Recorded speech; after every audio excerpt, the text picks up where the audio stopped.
there is a person who is heavy. They love to eat and they are kind of fat. And so maybe somebody would joke with them and say, his love of food is insatiable, right? Like he just loves to eat and eat and eat and eat, right? He never has enough food. He always seems hungry. His demand for food is insatiable. Okay? And then let's see the next one.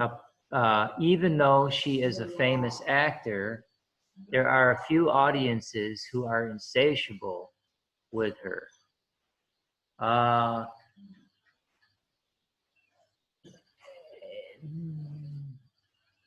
Yeah, like they cannot get enough of her acting. Like the audience really wants more and more of her acting. So there, I think you can say it like that. Yeah, who are she is insatiable, or their audiences are insatiable about her acting. Yeah, I think so. Okay, and then there was another word, vivid. Well, let's see what Selena sent us some words now too. So Anna, then you didn't do a sentence for vivid or sublime. Is that true?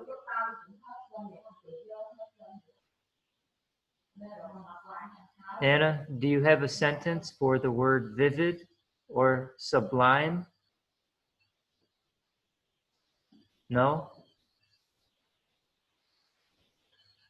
Anna, are you there? Can you hear me?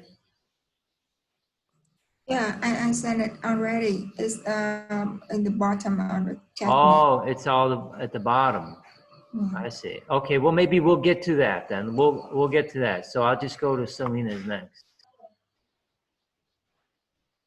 Okay, so Selena said, to become less severe or intense, I wish my parents could understand to relent and let me join a meditation course.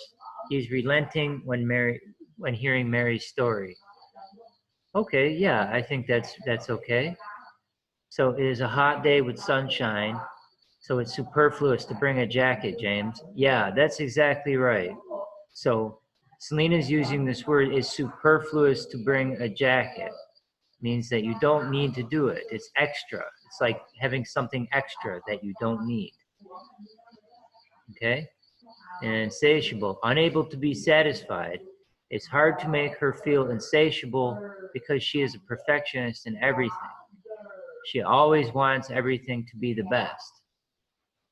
Or, yeah, it's hard to make her feel insatiable. This way actually would be just the opposite. It's hard to make her feel satisfied, is how you would want to say this. So you would want to say satiated. To feel satiated would mean to feel satisfied, to feel like you have everything or you've had enough. So in this case, you're right, your sentence is hard to make her feel satiated, meaning like it's hard to make her feel like she has had enough because she is a perfectionist in everything. She always wants everything to be the best. Her desire to be perfect is insatiable, right? It's insatiable.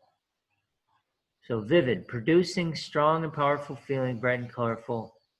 Okay, so then Mary, insatiable. So Mary said, my director has an insatiable curiosity about medical knowledge. Yeah, that's right. That's exactly right, how you would use insatiable, right? It's something that you can't get enough of. You just want more and more, right? His hunger was insatiable. Now she has changed. She is an insatiable thirsty for anything that is brand stops. She has an insatiable thirst. So it would be an insatiable thirst. Right, Mary? You wrote insatiable thirsty, but it would be insatiable thirst. Okay, that is anything that is brand stuffs.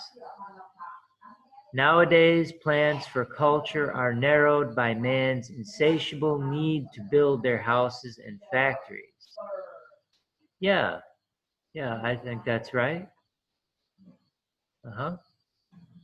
Okay, and then relent. China's government relented and let their citizens go out since they controlled the disease. Yeah, that's excellent. That's exactly how you would use the word relent. They relented, right? The government authorities relented. You know, when they had the Hong Kong protesters, right? Maybe they beat the protesters relentlessly, right? Meaning the police kept hitting the protesters with their sticks. They beat the protesters relentlessly. But after many weeks of protests, the police in Hong Kong finally relented and let the protesters gather peacefully, right? So Chinese government, yeah, that's right. That's exactly right, though. Security guard didn't relent them to come back to their home. So that's right. But we would say the security guard didn't relent and let them return home, right? So instead of saying come back to their home, we would say return to their home, right? So like if students, they leave Hama for vacation after class, they go home to visit their family. And I will say to them, when will you plan to return to Hama? Right? Yeah, when will you return to Hama? So the security guard didn't relent and let them return back to their home. Okay, so that's right. Her parents eventually relented and invited her boyfriend to, so yeah, that's a good sentence. That's the right way. Her parents eventually relented and invited her boyfriend to her birthday party. You don't need to say go. Don't need to say go. Invited her boyfriend to her birthday party.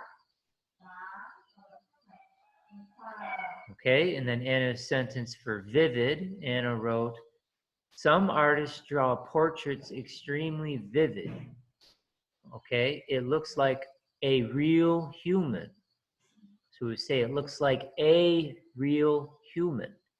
And we would say some artists draw portraits extremely vividly. Vividly, right? So I could say Anna draws vividly, right? Or some artists draw portraits vividly, right? Or we can say today's television sets produce very vivid images or very vivid photos on your TV screen. It's very vivid. It's very bright and clear and real-like. Very vivid, right? Okay, so when I walk along the beach, I see a lot of people lying down. So we would say lying down on the white sand and enjoying the sunshine. So we, in this sense here, we generally would not use vivid. Vivid would not be used in this way. You mean the bright sunshine. But vivid is generally like it's not used in this way. Like maybe you would refer to, it's hard to say, but like maybe if I'm wearing a bright shirt or something, you could say that his shirt is very bright and vivid. But I think in general we don't refer to the sun as vivid. or something like that. We might say something like, do you remember your birthday party last year? Yes, my memories of the party are still vivid. They're still very clear in my mind. Yeah. Or do you remember last Tet holiday when you visited, or when you last saw your parents?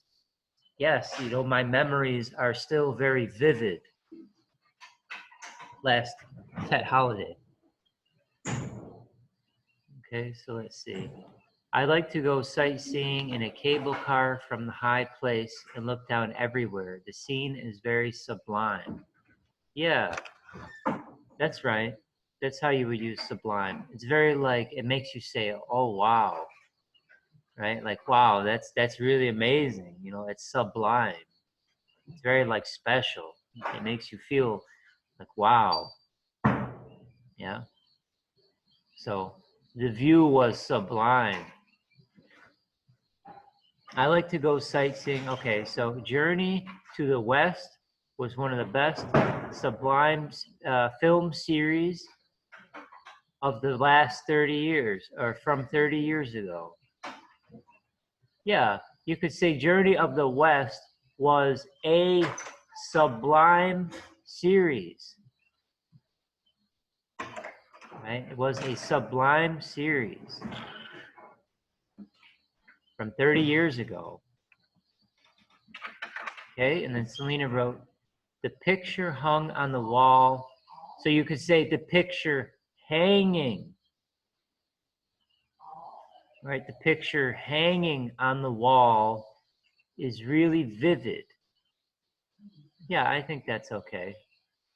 Right, the picture hanging on the wall is really vivid.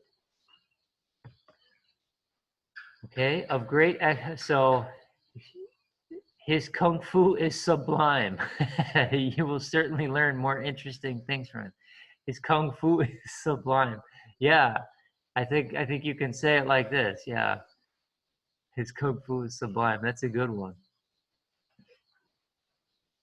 Okay, and then Snow wrote, relent. To become less severe or intense, I eventually relented and bought toys for my son in the supermarket. Right? That's right. Unnecessary, superfluous. My new company has a canteen for staff to have lunch, so it's superfluous to bring food from my house. Yeah, that's right. Yeah, we could say it like that, sure. Insatiable, unable to be satisfied. Nothing would satisfy her insatiable curiosity. Yes, that's right.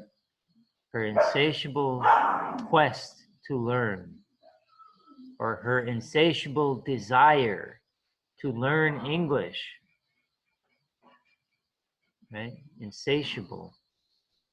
Okay, sublime. The view of this game is sublime. It looks like a paradise. Yeah, the view is sublime. That's right. Okay, and then Mary wrote, superfluous. Our new programs are eliminated in superfluous activities. Yeah, or you could say something like, our new programs, they thought our new programs were superfluous. So after 1 year, the university eliminated them, right? You could say maybe something like that. But yeah, the new programs were eliminated, right? So our new programs not are eliminated, right? Because eliminated is a past tense. Are means like present tense. So we have to say were eliminated, because were is the past way of saying it, right? So our new programs were eliminated because they were superfluous activities. Okay, they were unnecessary activities. Our new programs were eliminated because they were superfluous activities. Today's weather forecast is going to rain heavily, So it's superfluous to water the trees in the garden, right? So it's superfluous to water, not watering. Or you could say it's superfluous. So watering the trees in the garden is superfluous, right? So it's superfluous to water the trees in the garden, or watering the trees in the garden is superfluous. Okay, you could say it both ways. But this is the right way to use the word, superfluous. You don't need to water today because it is going to rain. So watering is superfluous. Okay? He failed his exam. Now this one, we need to say this is a past tense. He failed, right? Failed. We have to use the past tense of the verb to fail because it happened in the past, right? It didn't happen today. It happened in the past because he wasted time.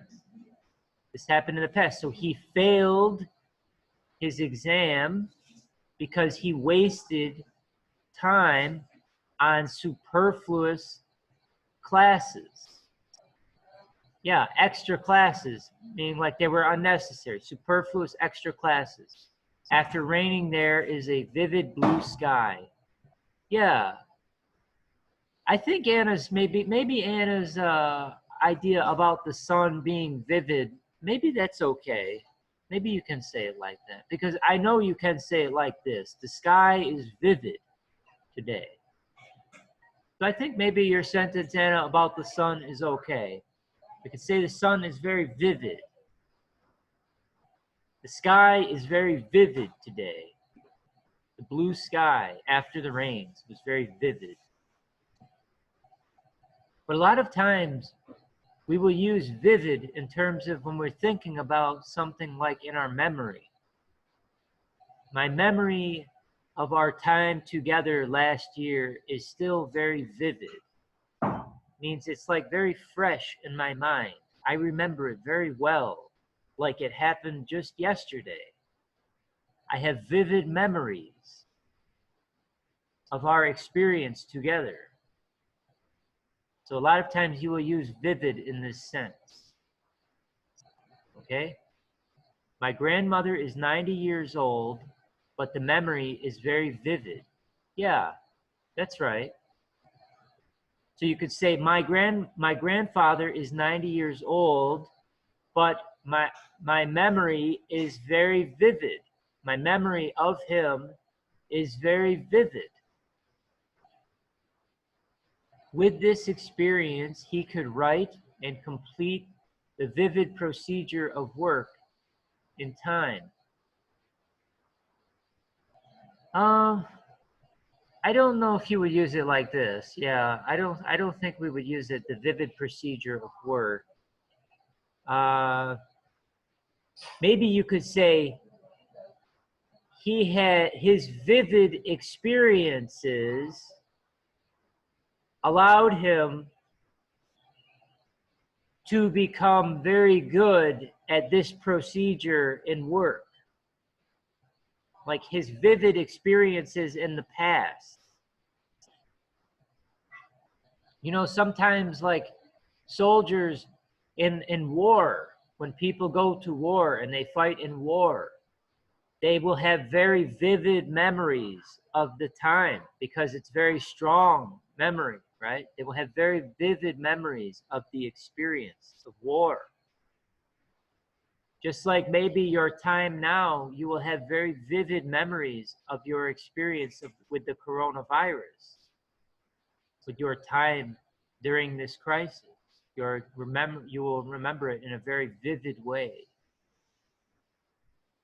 My hometown becomes more known, even invite the attention of visitors by its sublime scenery. Yeah, sublime scenery. That's right. Yeah, that's the right way to say it. But you would say, my hometown is well known, right? My hometown is well known because visitors enjoy its sublime scenery. Okay? My mother is a sublime chef. Yeah, you could say it like this. This you would mean it like, you are exaggerating. Like you would not say it in a serious way, because it's like too strong a word to say for your mother, like this would be like saying like my dog is as fat as an elephant. It's like not true, right? Of course my dog is not as fat as an elephant, right? It's not true. But I'm saying, what I mean by saying my dog is as fat as an elephant, I mean to say my dog is very big. My dog is very fat. And in this way, you would say my mother is a sublime chef. Like you're saying, oh, she's really good, But you mean it like as a joke because the word is too strong. Sublime is too strong, Like maybe you would say something like, in my dream, I experienced God, right? An image of God. It was sublime. It's used as like a very like otherworldly experience, like something that is not from the planet Earth. It is sublime. It is like so amazing, right? So when you say my mother is a sublime chef, it's like funny, you see? You can say it, but it's funny because it's like, oh my God, sublime, It's too strong. So you would say it like a joke. Okay? Her traditional dishes are sublime. Yeah, you can say it like this. You can say it. It's a very strong word, right? He has achieved the gold prize for the picture of sublime scenery near the mountains. Yeah, that's good. Like something that you find very amazing. So, okay, Julia wrote, the disease didn't relent these days. Yeah, like the disease just would not go away. It would not stop. It was relentless, or it did not relent. Yeah, that's the right way. So that's good, Julia. Yesterday, I deleted the superfluous apps on my phone. Yeah, that's exactly right. That's a really good way to write superfluous. The superfluous apps on my phone. The apps I didn't need, that I didn't use. Yeah, that's a perfect way to use the word superfluous. I sometimes feel insatiable. So you would say, sometimes, you would write sometimes, my appetite is insatiable.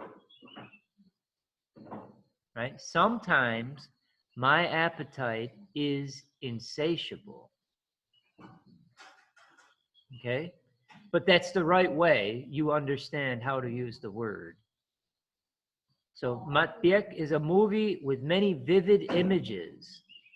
Yeah, I think that's right. That's a good way to use vivid. But I think instead of saying images, the better word would be scenes. It has many vivid scenes. So SCENES.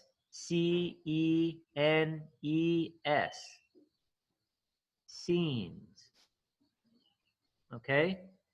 Soldiers exchanged their sublime self-sacrifice for the independence. I don't know if we would use it quite like that. Yeah, I don't think we would say it so much like a sublime self-sac. I mean, maybe. I'm less happy with this one than the others. I think your other sentences are much better. This one is kind of like like soldiers, after they won the war, the soldiers had a sublime feeling of happiness, right? Like they were so happy, they felt sublime, right? After they won the war, they were so happy, right? The feeling was sublime, right? Okay, so now next we have, well, let me see, hold on one second. So Emily's is, Selena's next. Watering the trees in the garden is superfluous. Yeah, if it's going to rain, it is superfluous. That's right. He failed his exam because he wasted time on superfluous classes. I would just say on superfluous classes. Because when you're saying extra, this means like superfluous already, kind of, right? Extra is something unnecessary.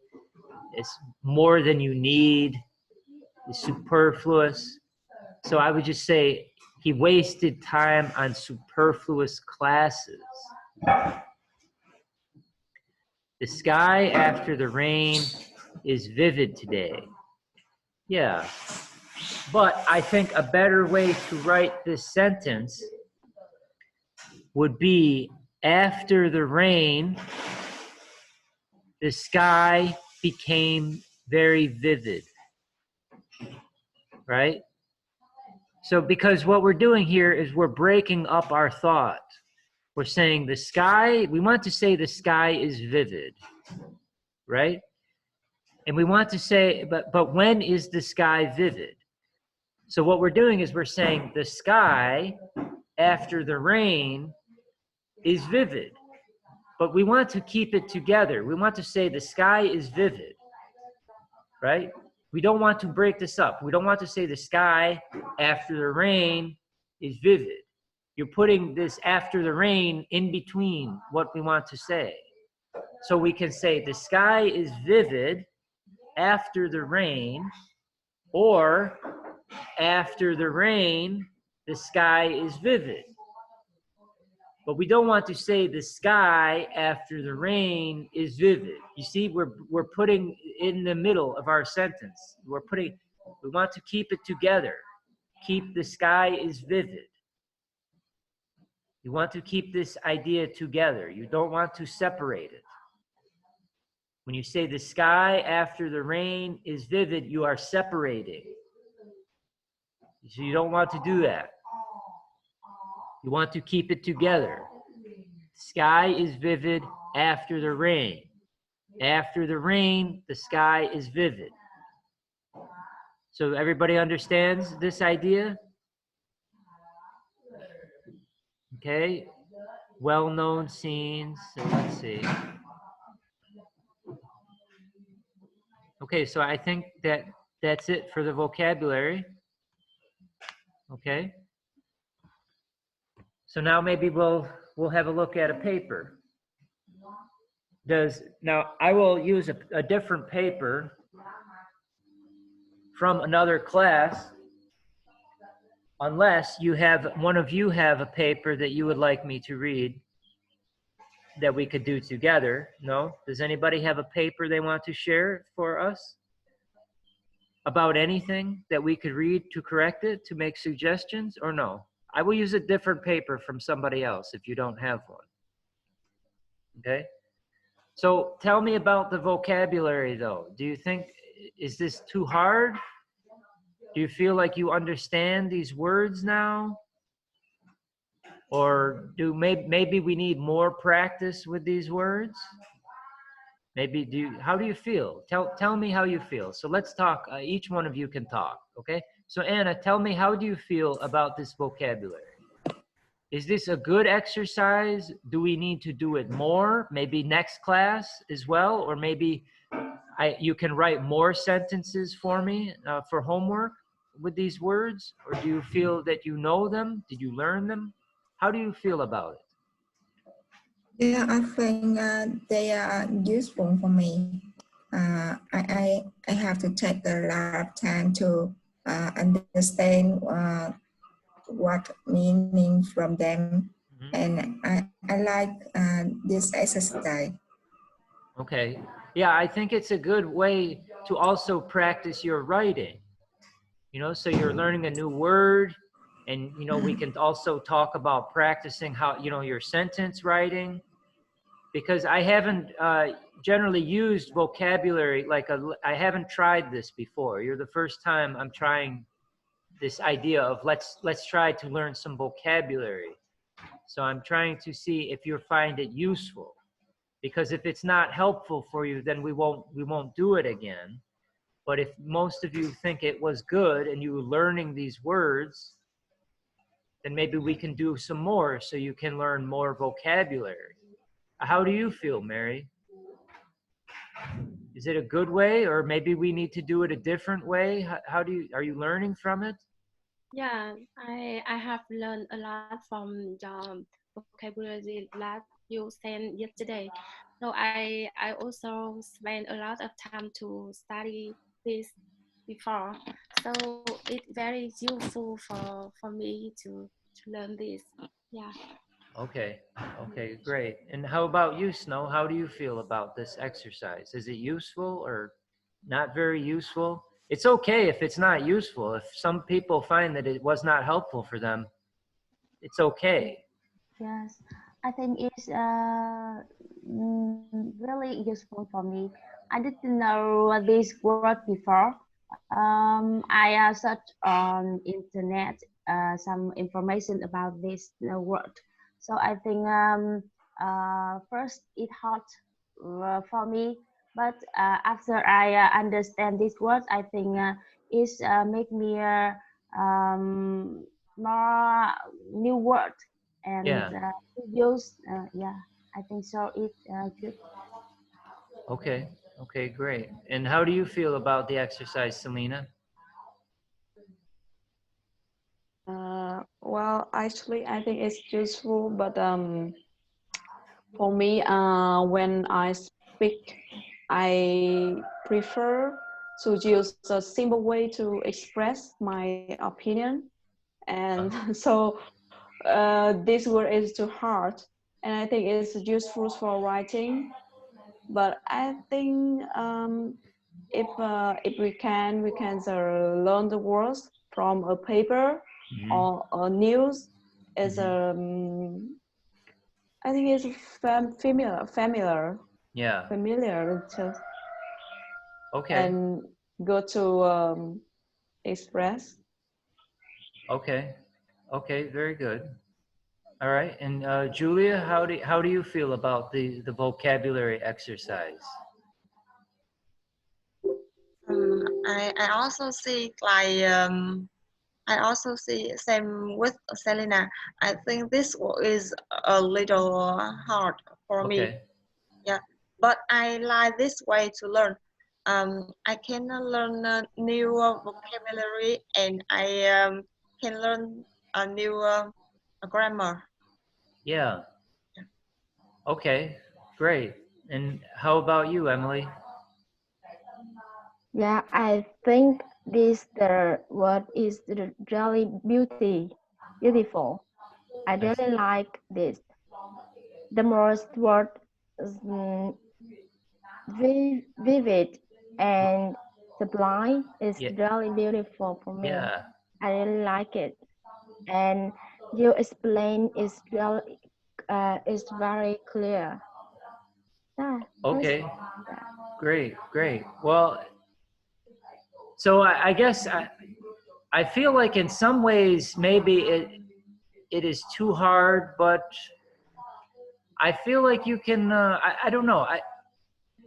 I want to expand, work on other things too. You know, like we need to practice our sentence writing and our grammar, and we need Yeah. to keep things simple, right? So you know, in some sense, I think maybe, yeah, maybe it's too soon to do exercises like this. Maybe we should just focus more on basic words and simple sentences. But at the same time, I feel like it's nice to try to learn other things too, you know, so you can learn a little bit more vocabulary. So when your sentences are improving and you feel more comfortable writing, you know, really good sentences, you will also already then have more vocabulary too, or a little bit more vocabulary. So I'm kind of like, I don't know, I feel like it's still kind of a good exercise because you're practicing writing, you know, so you're still practicing your writing skills and writing sentences.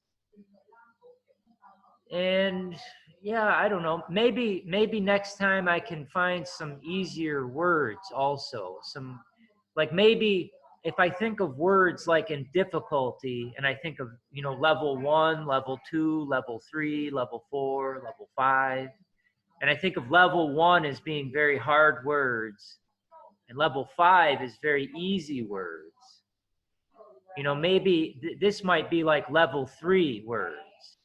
And maybe I need to give you a little bit easier words like level 4. You know, maybe these were a little bit hard. I don't know. But it's still good, I think, to practice and to see these words. Like you said, many of you have never seen these words before, but they're quite common. So if you were to read a newspaper like the New York Times or some magazines, it would be common to see some of these words, you know, you will see this. And they're useful words too, you know, to describe how you feel, how you think, what happened, you know. Yeah. Okay, so it's good to know. So like I said, I just tried this for the first time. I wanted to see how people would do. I think everybody did pretty well though. I feel like you all understand the words. You know, maybe it's hard for you to learn, like it takes you more time to do the homework and to write the sentences, but I feel like you all understand it though. Like you all know the words now. But I would say it might still be a good idea if you can write me some sentences for homework, you know, when you have time. Maybe try to write 5 more sentences for each word. You know, so over the next few days, you know, you don't have to do it necessarily today or tomorrow, but before we meet next time, and then you can just send your ideas to me, and then I will read them and send them back to you. You know, so if you write 5 more sentences for relent, or you can use relentless or relent. 5 more sentences for vivid. 5 more sentences for sublime. You know, because the idea is you might feel like you know these words, but are you going to remember them? Yeah. Next week, if I ask you, you know, to write a sentence using the words sublime or vivid or relent, will you remember? I don't know. So that's why I think if we practice a little bit more, maybe it will help you really remember them for later when you see them again. So maybe if you try, and then it would be good writing practice for you. You know, what do I have? Maybe insatiable, vivid. So sublime, vivid, insatiable, superfluous, and relent. So that's 1, 2, 3, 4. That's 5 words. So if you wrote 5 sentences for each word, this would be 25 sentences. Yeah, 5 sentences for every word. I think this is a lot of writing. This would be great practice for you writing. You know? So if you have time, I hope you will do this, and then you can send it to me. And I will read it and send you my comments. You can send it. This is my email. I get it generally faster there. You can maybe post it in our folder and email me our link to our folder. you know. Okay, so now let's have a look at the paper for our last little bit here. So let me see. I will share with you a paper. So maybe we will do, let me see. Let me just find this paper real quick.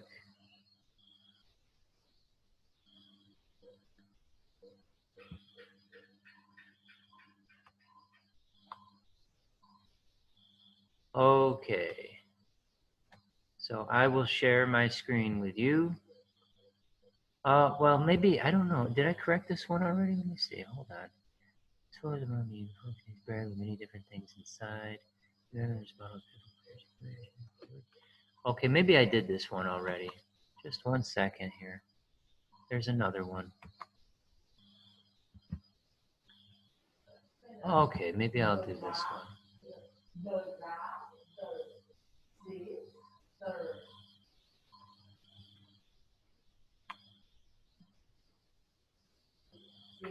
Okay, we'll do this one. Great. So I will share my screen with you, and we can do this one together. So share screen. Okay, this one.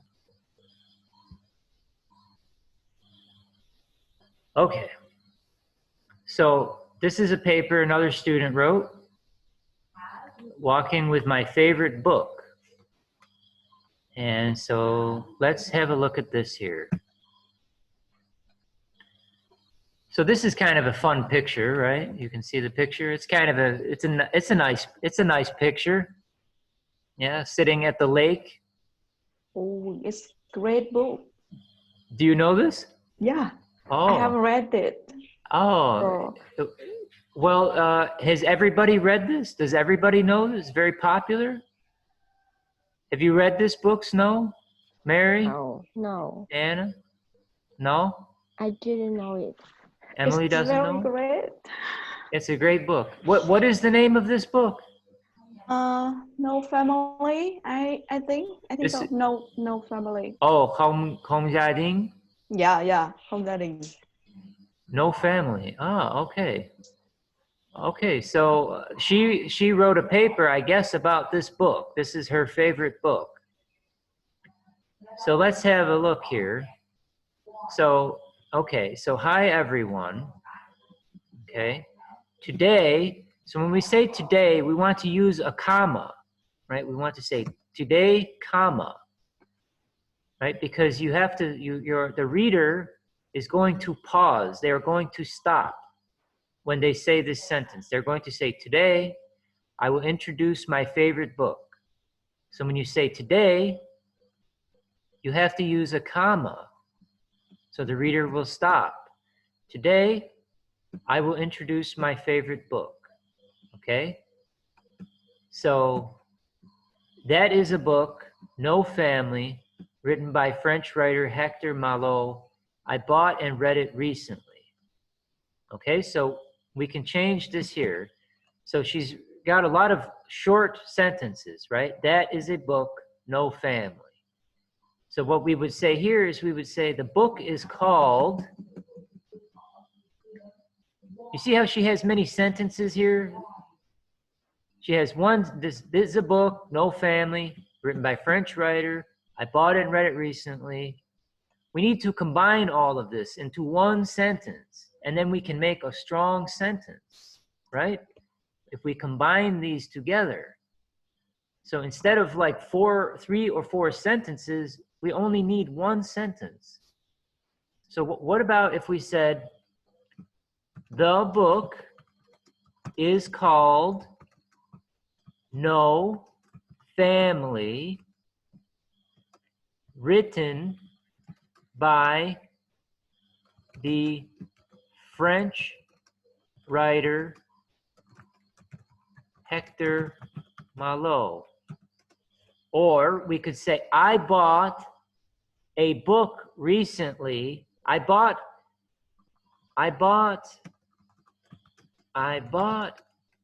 my favorite book recently called No Family. Okay, so do you see that, how we did that here? So I bought and read it recently. So instead we can just say, I bought my favorite book recently called, not is called, we would just say called. Okay, so let me see. My favorite book recently called No Family, written by the French writer Hector Malot. So you see how we took her, she wrote some easy sentences, but they are too weak, right? We need to combine her sentences together to make one sentence that is a strong sentence. And our paper, when we are reading it, it will flow better. It will read smooth because there's one sentence.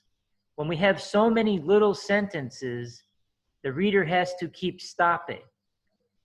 The paper is there, it is not smooth, right? So can you see the difference? That is a book, No Family, written by French writer Hector Malot.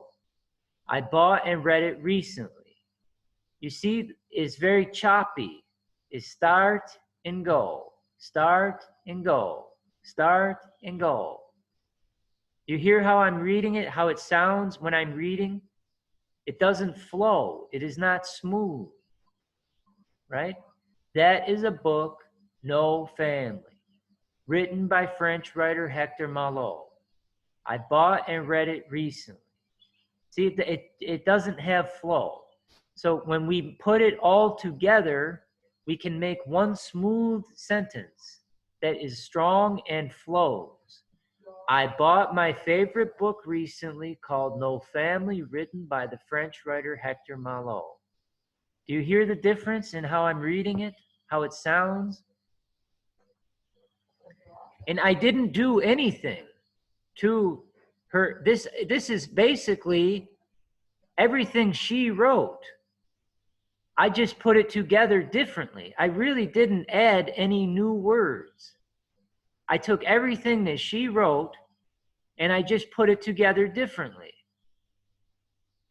So let's continue. The book is on the journey of an 8-year-old boy. His name is Remy. Like the title of the book, he doesn't have a family. Okay? So we can change this a little bit and maybe combine some things also. So in this way, we can say the book tells the story. Okay? The book tells a story about an 8-year-old boy named Remy who doesn't have a family. So you can see again how I combine her sentences again, right? So let's see. So the book, she wrote, the book is on the journey of an 8-year-old boy. His name is Remy. Like the title of the book, he doesn't have a family. So instead of saying the book is a journey of an 8-year-old boy, his name is Remy, why don't we just say the book is a story about an 8-year-old boy named Remy? We don't need to word it like his name, oh, and his name is Remy. We just can say it's an 8-year-old boy named Remy, right? It's more smooth. The book tells a story about an 8-year-old boy named Remy who doesn't have a family. Yeah?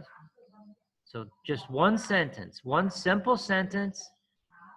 My one sentence, she is doing the same work with 2 sentences, but I am just using one sentence to do the same work.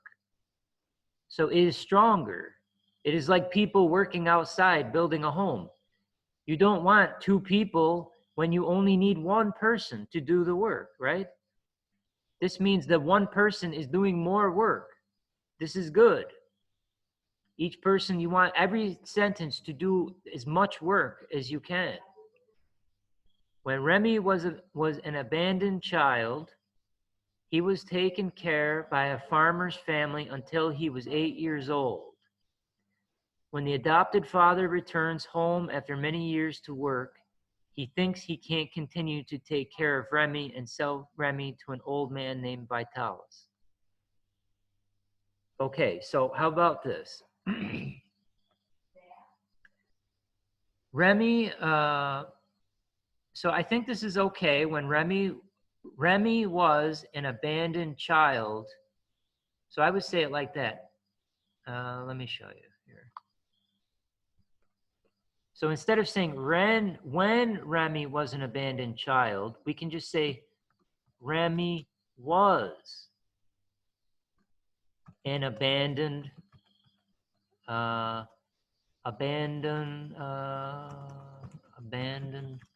child. Remy was an abandoned child who was taken care of by a farmer's family when he was 8 years old.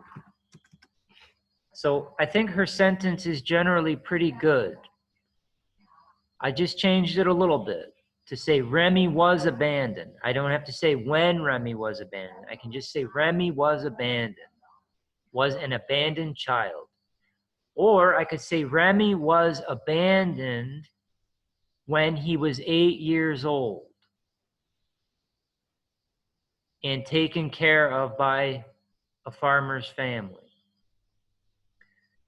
Okay, so when the adopted father returns home after work after many years, he thinks he can't continue to take care of Remy and sold Remy to Vitalis. So how about if we said the father who adopted Remy, right? So the father who adopted Remy returned home from work after many years, and he felt he could no longer care for Remy. Right? Therefore, he decided to sell Remy to an old man named Vitalis. Right? So then we could say, therefore, or as a result, therefore, he decided to sell Remy to an old man named Vitalis. Okay? They have 3 dogs and a monkey to work together for circus performances. That sounds kind of fun. So they have 3 dogs and a monkey, to work together for circus performances. I think that sentence is fine. Okay? When Mr. Vitali must be in prison because he tries to protect their animals. Remy was alone, but luckily he met an English woman named Milligan and her child named Arthur. Remy lived with them for 2 months. So what we can say here is Mr. Vitali, we don't need to say when again, right? You know, earlier, the last time we said when he was a child, he was abandoned, Remy was abandoned. We can just say Remy was abandoned. Mr. Vitali had to go to prison. We don't need to say when. right? We can delete this.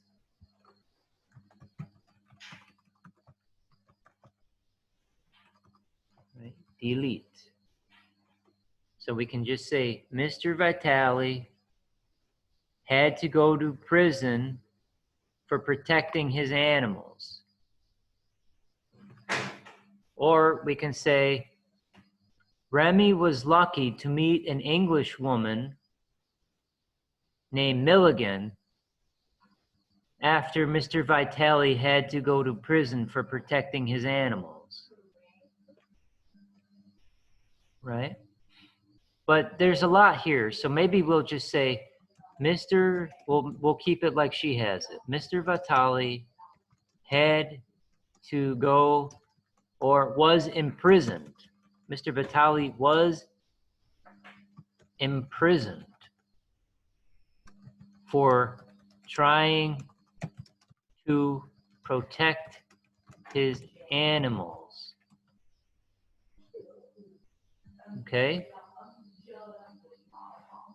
However, or no, we can say luckily,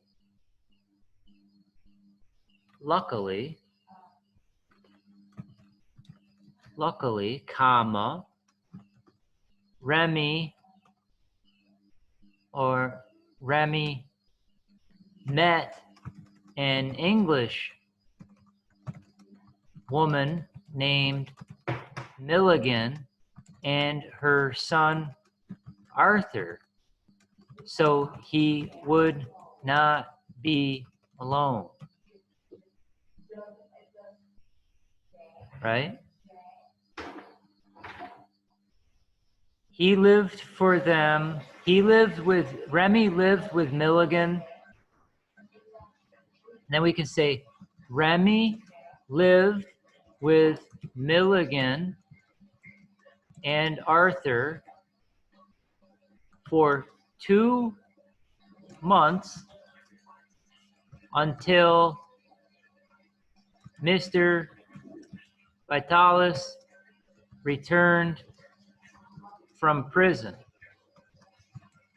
and they continued working in the circus.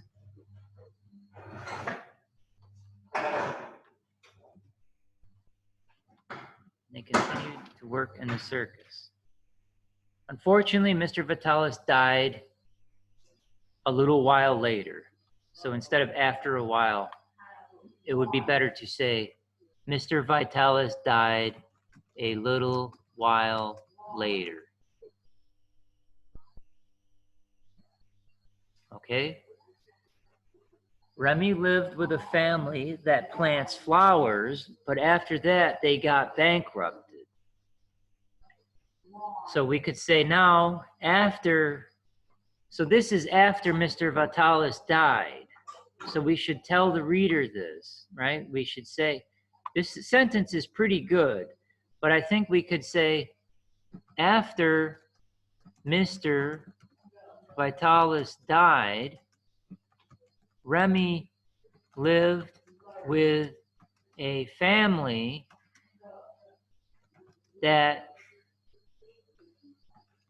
planted flowers. I would say that planted flowers and later became bankrupted.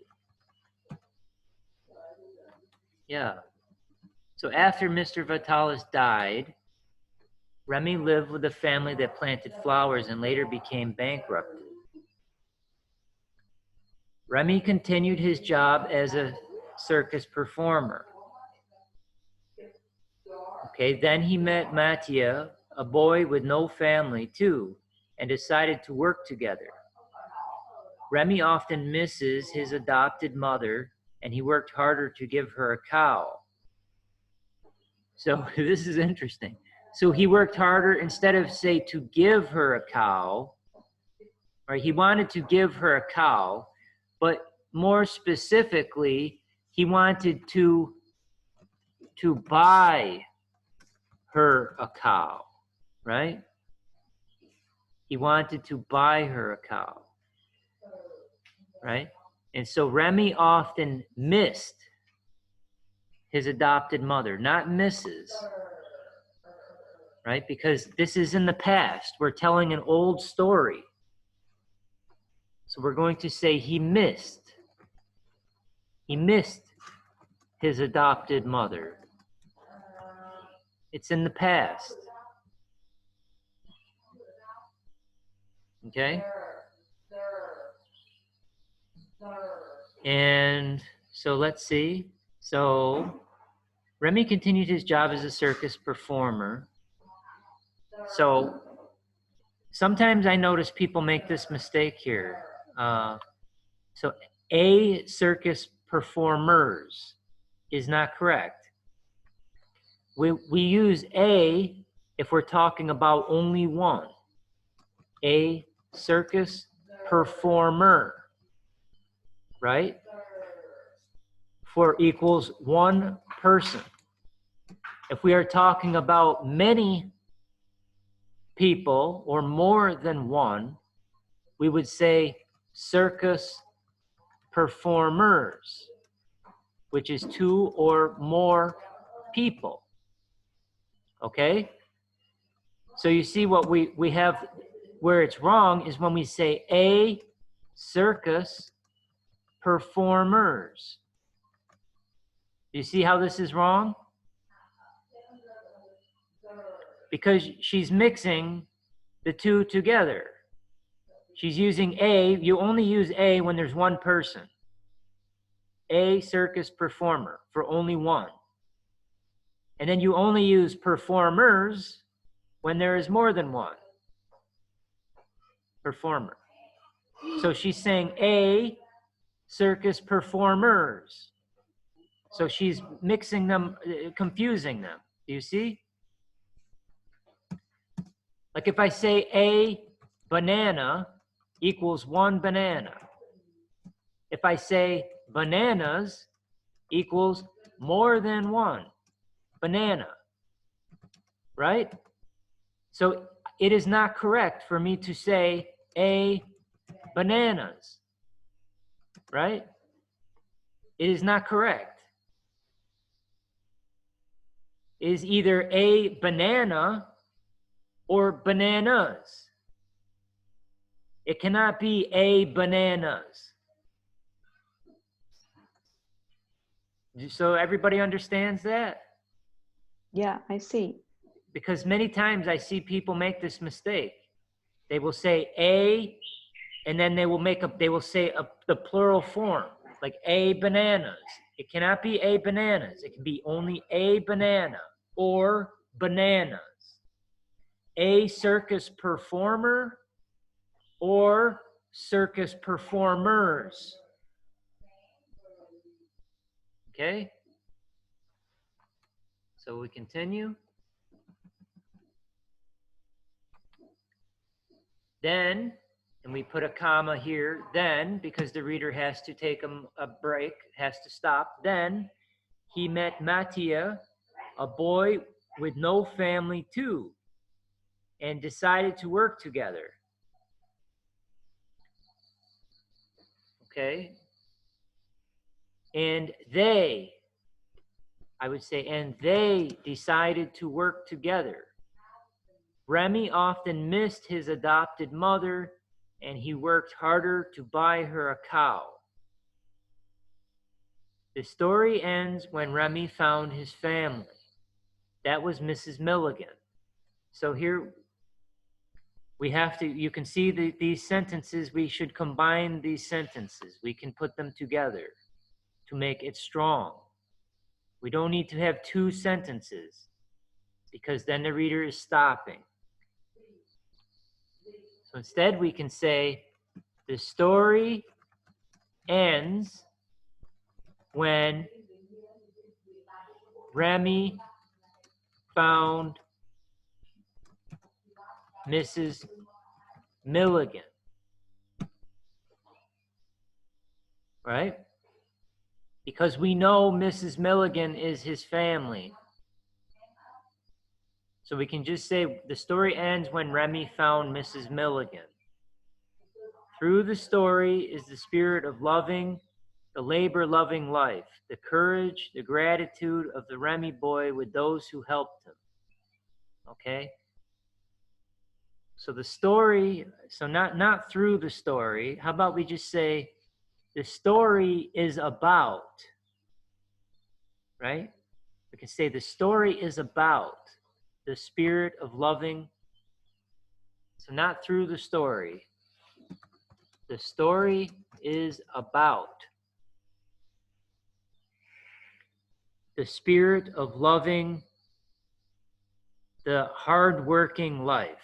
I would say instead of labor loving, you wouldn't say labor loving, you would just say hard-working.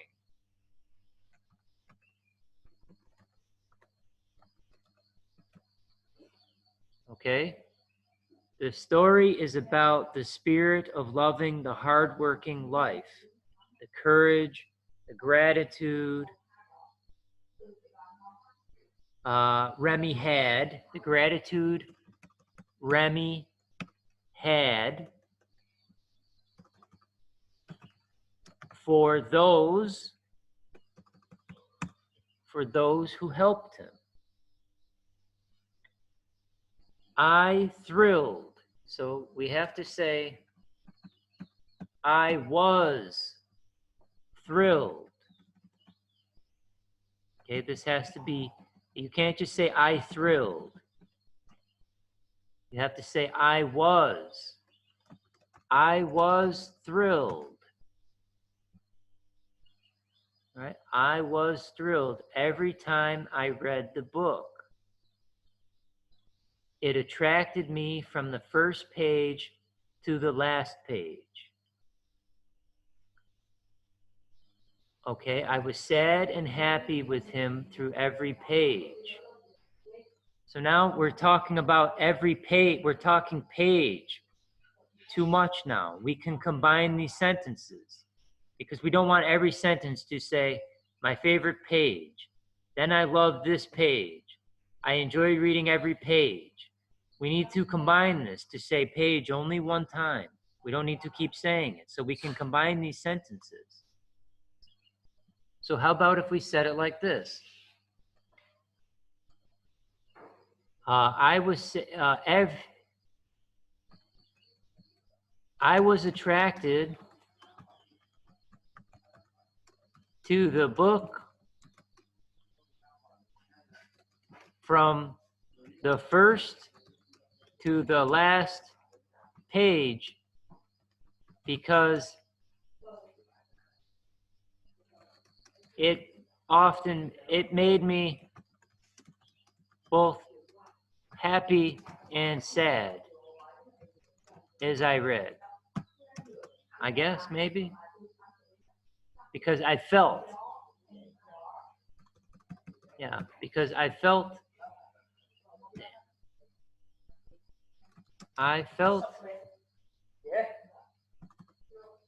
both happy and sad. Yeah, and then you don't have to say as I read. You can just say I felt both happy and sad. Right? So I was attracted to the book from the first to the last page because I felt both happy and sad. Does that make sense? Instead of saying it attracted me the first page to the last page, stop. I was sad and happy with him through every page, stop. See, we have a lot of stops and we're talking about page every time. Just put it together, one strong sentence. Okay? And when I finished the book, so we don't need to say and here. We can delete this. We generally don't want to start sentences using the words and, but, because, right? Using the words and, but, because.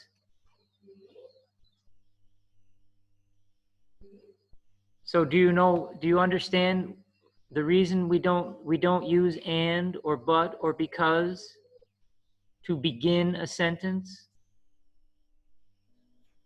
It's I think it's between the two sentences.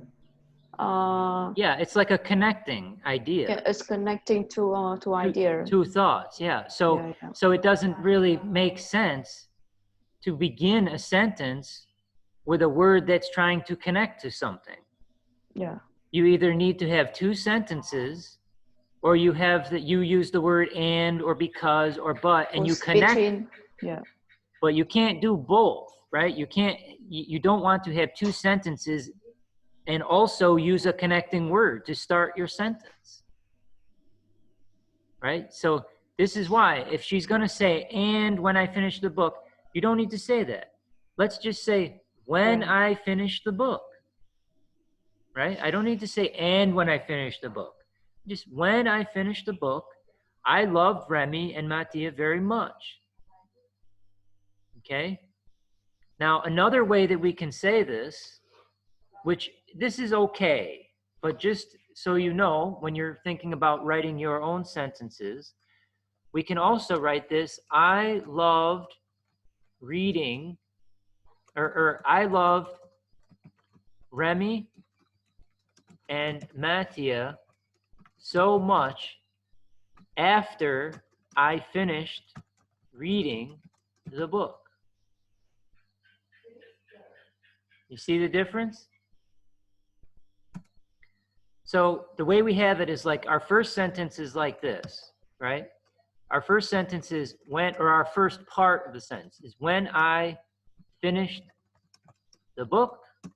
And the second part of our sentence is I love Remy and Mattia very much. So the way that she wrote her sentence is she used it 1, 2. Right? So she used sentence 1 and then sentence 2.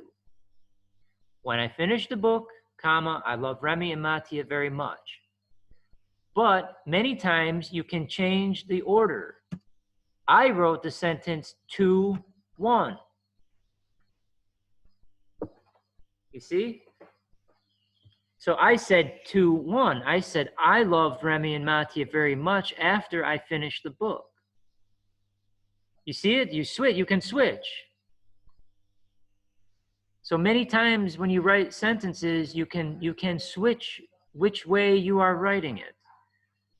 So it's good idea to try it both ways to see which one sounds better.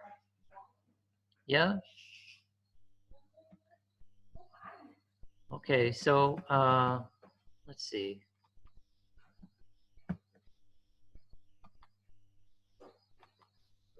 So others are starting to come now. So it looks like we're just about done anyway with this. So